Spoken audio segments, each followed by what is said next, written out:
It started as a stupid dare on a windy Thursday night, when the chai stall was closing and the street dogs had begun to bark at things only they could see. Arman Khan zipped his red backpack shut and told his friends he would spend 1 hour in the abandoned house at the edge of town, the one every kid pointed at from the bus and every grown man swore he had never stepped inside, the one with the slanted roof and the crooked veranda and the rusted gate that always hummed in the wind. He laughed too loudly when he said it, because that was easier than admitting that the house had lived inside his head since childhood, like a nail pressed into wood.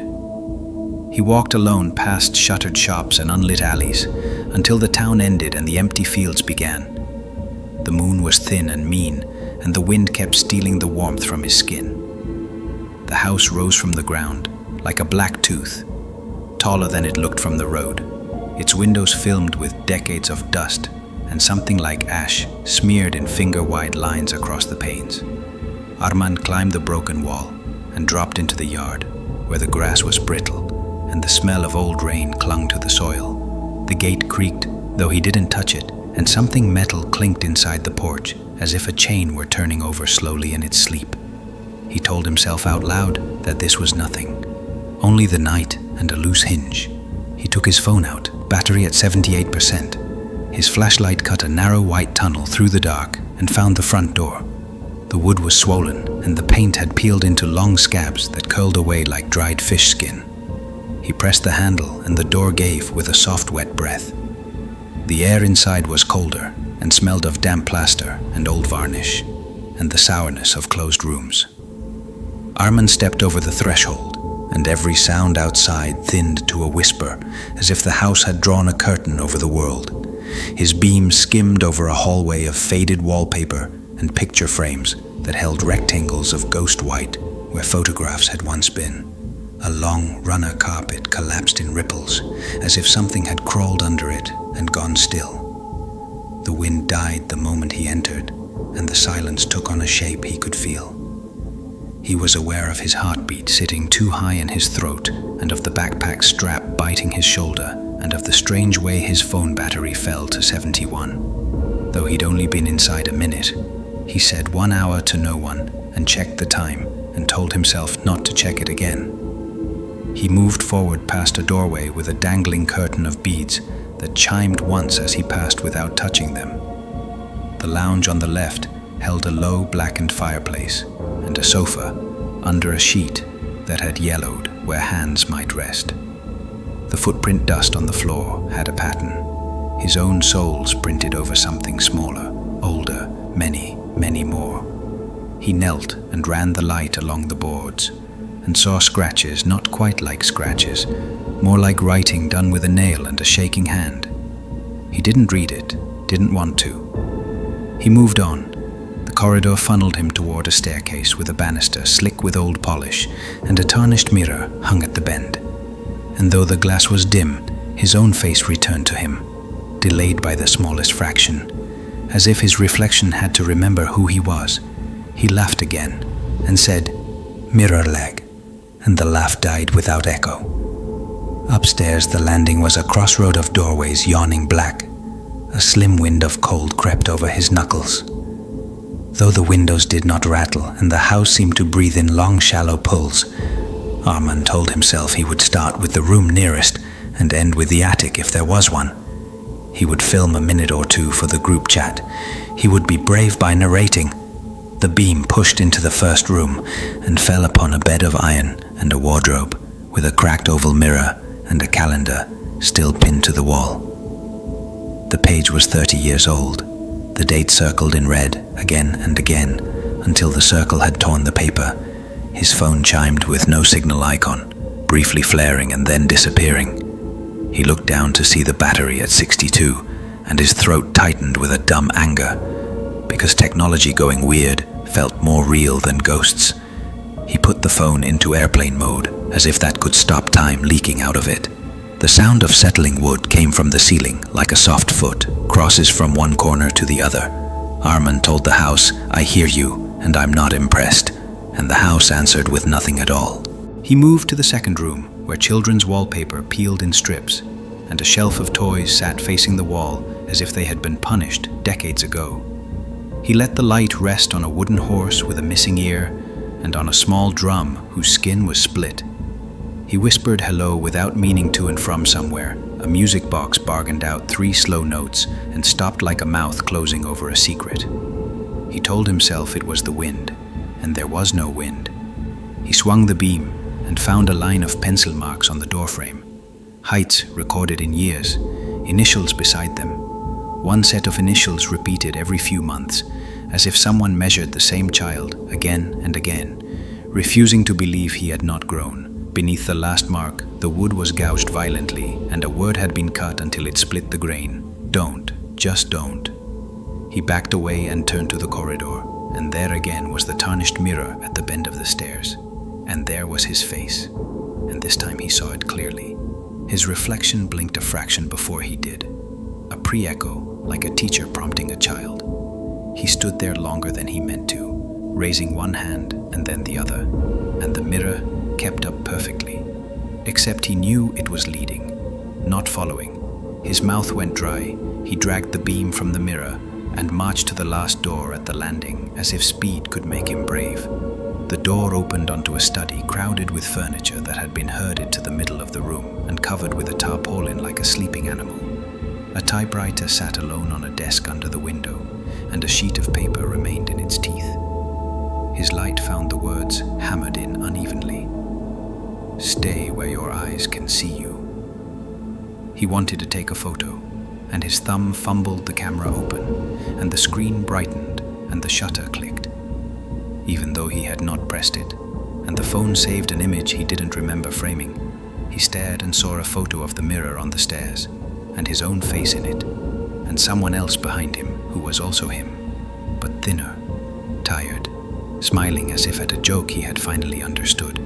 He lowered the phone too quickly and almost dropped it. And when he looked again, the camera showed only the study, the typewriter, the words, the window stained with the city's light. A quiet tapping rose through the floorboards, like someone drumming with 2 fingers under his shoes. Tap, tap. Then a pause long enough to hope. Then tap, tap, tap. His skin prickled as if old cobwebs had learned to breathe. He crouched and pressed his palm to the wood, and the tapping answered under his hand, moving toward the wall where a bookshelf leaned. He followed it, pushed the shelf an inch, and found a seam in the plaster. A low door, red once, and now the color of dried meat. Its iron latch had been locked and then cut. He swallowed and weighed his hour against the shape of that door, against the whisper that seemed to slip from the seam like steam. Stay where your eyes can see you, the typewriter had said. He lifted the latch anyway, because that is how horror moves in us, not with curses or prophecies, but with small choices that know our names. The red door opened on a narrow stair, pitching down into air that smelled of wet limestone and some old sweet spoil that lingered like a memory of fruit. The phone's light drew slopes and angles from the dark, and dust turned in the beam like a slow snow. At the bottom, a basement had been carved out wider than the house itself, the ceiling low enough to make him bow and the walls crawling with nails where pictures had once hung. Their ghosts of rectangles, still cleaner than the paint around them.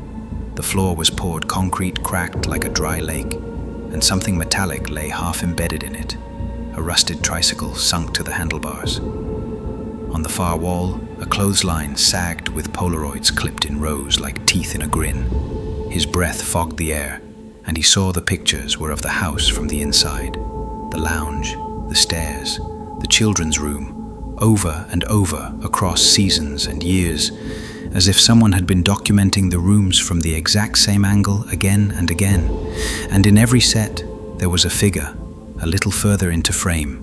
A boy at first, then a teenager, then a young man whose denim jacket fit Armand's shape too well. He told himself it was coincidence. While the veins in his wrists pulsed too loud, he reached for the last photo, and the gloss was still slightly tacky. Fresh. His finger left a half moon in the emulsion, and the image was of the landing upstairs looking down at the mirror, and a man at the bend, Armand at the bend, his backpack strap high on his shoulder, his scar like a bent comma above his brow. He lifted the phone to check the time, and the screen refused his touch for half a second. And when it flickered back, It showed a new message in the group chat from his own number, a photo of the basement wall he was staring at, taken from behind his head. The caption said, "Don't turn around." He did not turn. He moved his eyes slowly and let the light roll along the concrete to his right and left. The air pressed itself against his back as if someone taller had leaned close to read the message with him. The red door sighed upstairs like something had opened and closed again lightly. He began to step backward the way a person moves away from a cliff, putting his feet where they had been a moment ago. Keeping the photos in front of him, the second row blew inward as though a breeze from the wall had found them, and one by one the clips let go, and the Polaroids chattered to the floor like teeth. His phone vibrated, and he looked down, and another message from his own number slid into place. "Stop reading and look." The light trembled in his hand, because his hand trembled, and he took one breath, two, then brought the beam up to the middle of the wall, where a rectangle of cleaner paint suggested a frame had been until recently. The nails there were bent outward as if fingers had been prying from the other side. The concrete under the rectangle was darker, as if sipped upon by water or something else. He backward stepped up the first stair and the second, and a whisper rasped in the doorway above, a voice with his length and his weight, and his winter in it. Stay, almost kind, almost bored. He kept climbing until the red door was near enough to push, and the latch near enough to drop. And as he lifted his hand, a long arm darker than the dark came up from the last step and closed over his ankle with a precise dry pressure like a museum glove. He kicked, and the grip slid off as if it had never been there at all. He slammed the red door and the latch fell, and the sound ran through the house in a bright bell note. And then nothing, not even his breath, until he realized he had stopped breathing to hear better, and was breathing again too fast. Arman finally decided he had stayed long enough. The hour must be over, and he pushed toward the stairs, the mirror at the bend, waiting like a patient host. His reflection smiled a moment too early, and the glass fogged faintly from the inside. He forced himself not to look and hurried down. The front door opened with a sigh, and the night air rushed in like rescue. He crossed the veranda, climbed the wall, and did not look back. Only when the first streetlight washed over him did he breathe properly. He laughed into his phone's camera, said the house was boring, and walked home. In his flat, he dropped his backpack and washed his face. The clean mirror above the sink returned his face perfectly, scar and all, until it lifted its hand before he did, leaving a print that looked more like wood grain than skin.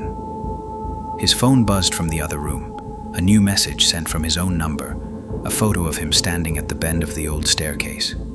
Arman froze, and in the mirror, his reflection leaned forward with too many teeth in its smile. The lights flickered once, then steadied, and in the hallway outside, his flat footsteps began to walk slowly from one end to the other, as if someone new had just moved in.